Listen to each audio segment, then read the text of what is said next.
Pete Hegseth, Donald Trump's pick to run the Department of Defense, is continuing to battle to be confirmed as that secretary.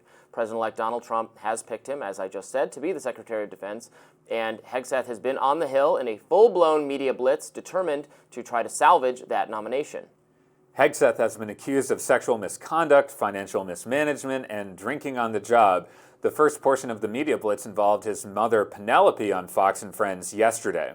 If we all went back 7 years, we would see that maybe we were not the people we are today. I'm sure many of you across the country understand how difficult divorce is on a family. There's emotions. We say things, and I wrote that in haste. I wrote that with deep emotions. I wrote that as a parent, and about 2 hours later, my husband tells me I should think through things a little bit more, but Pete and I are both very passionate people. I wrote that out of love. And about 2 hours later, I retracted it with an apology email, but nobody's seen that. So it was a difficult time. I want to say something about the media. And part of today is to discredit the media and how they operate. That was her version of damage control. Remember, she called him an abuser in a 2018 leaked email that made the rounds in the media. But Hegseth is fighting back. He took to X to defend his record in a series of posts. One saying, "I'm doing this for the war fighters, not the warmongers. The left is afraid of disruptors and change agents. They are afraid of real Donald Trump and me, so they smear with fake anonymous sources and BS stories. They don't want the truth.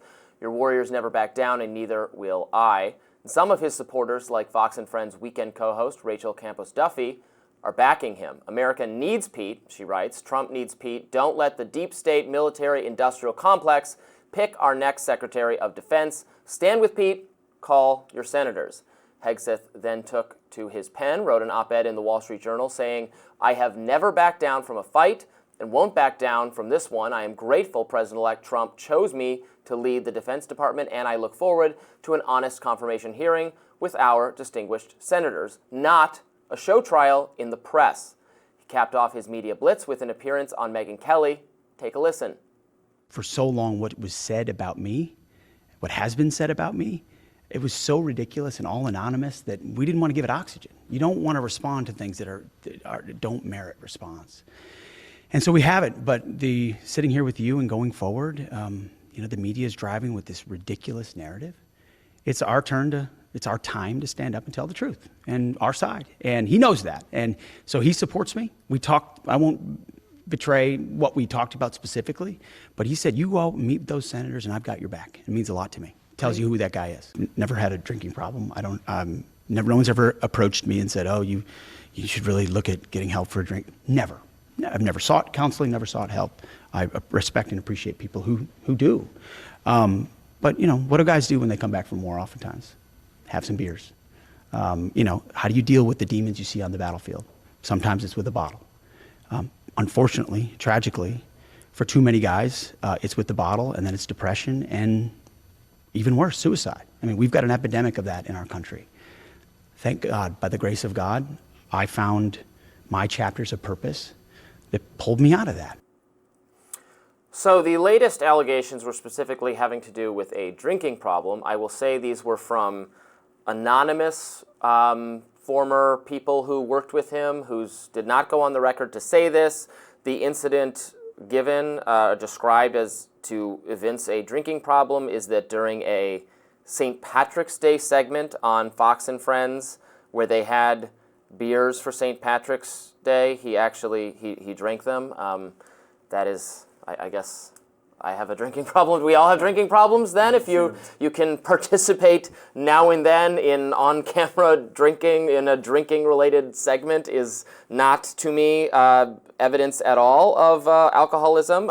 It is certainly important for the Secretary of Defense not to have a drinking problem. I don't want any senior members of our government to actively have that be involved in that. I don't know if he had a drinking problem at some time in the past. He denies that he does, but again, this is another example of assertions being made that, to my mind, are not supported by actual details, certainly not supported by on-the-record commentary, so what am I to do with it but reject it? Yeah, there's a lot of noise around this story. I don't think someone who doesn't have a drinking problem generates a headline and a commitment saying, I will not drink while on the job as Secretary of Defense. That was an assurance he apparently made to a senator, and that became a headline and a commitment, I guess. Well, that's because he's being accused of that. So he said, well, right, I won't drink on the job. Yeah, but if you truly don't have a drinking problem, I think you would not feel like I'm going to continue living my life would be a better headline if it weren't a real problem. Well, this is like a when did you stop beating your wife kind of question, is it not?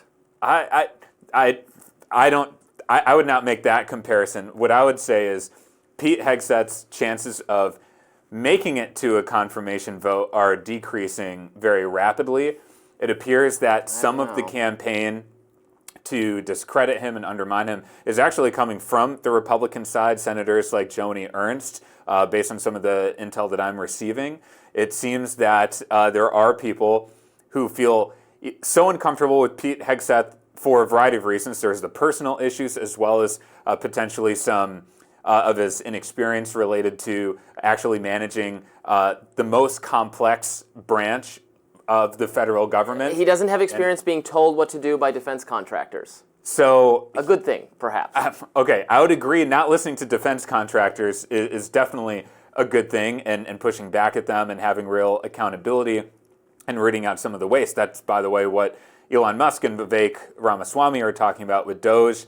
So, yes, I mean, look, if that is an aspect of his leadership he wants to lean on, that's a great thing. But I do think whether it's the personal issues he has or the fact that the defense establishment is not comfortable with him, he's being attacked, not just from the left, but also from very influential senators on these issues on the Republican side. And just, I've seen this story before. He's saying, I'm going to fight like hell and I'm going to keep doing this until Trump switches the nomination.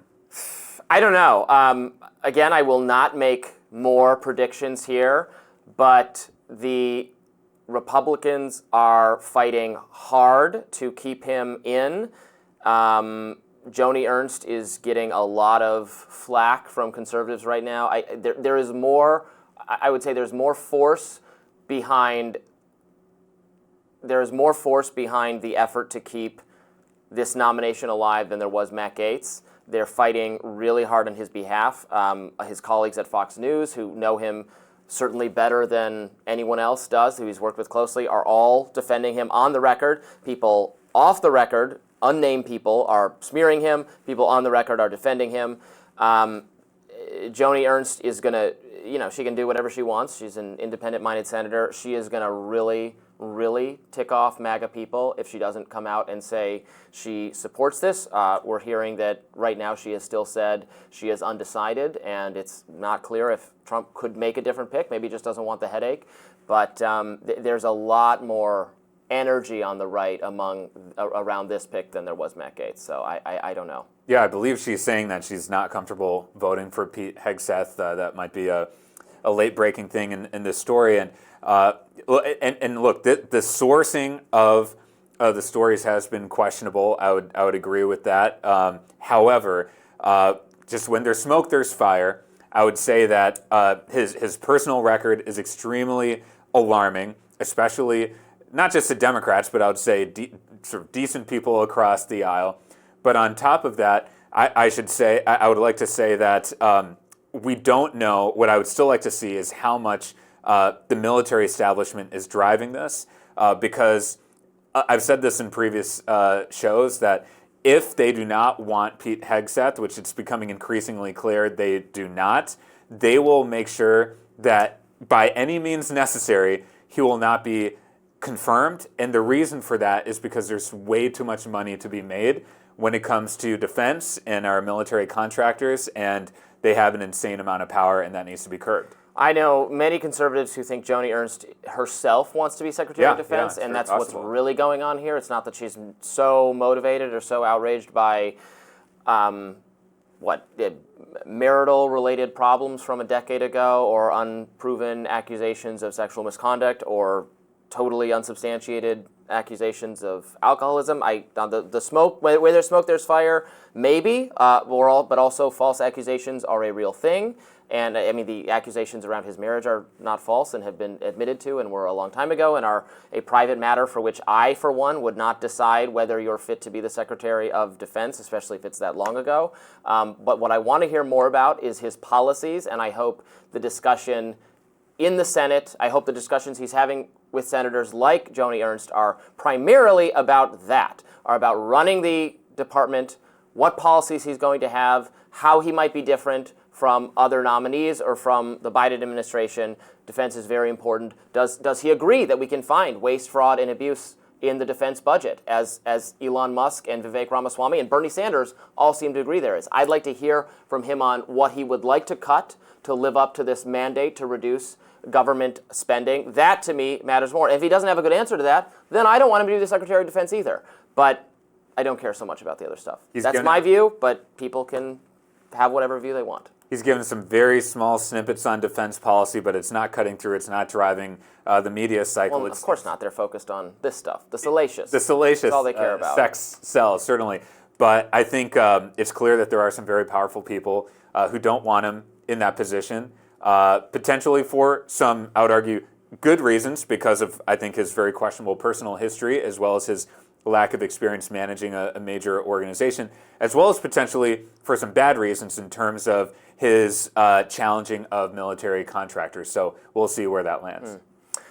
More coming up today on Rising. Please stay tuned.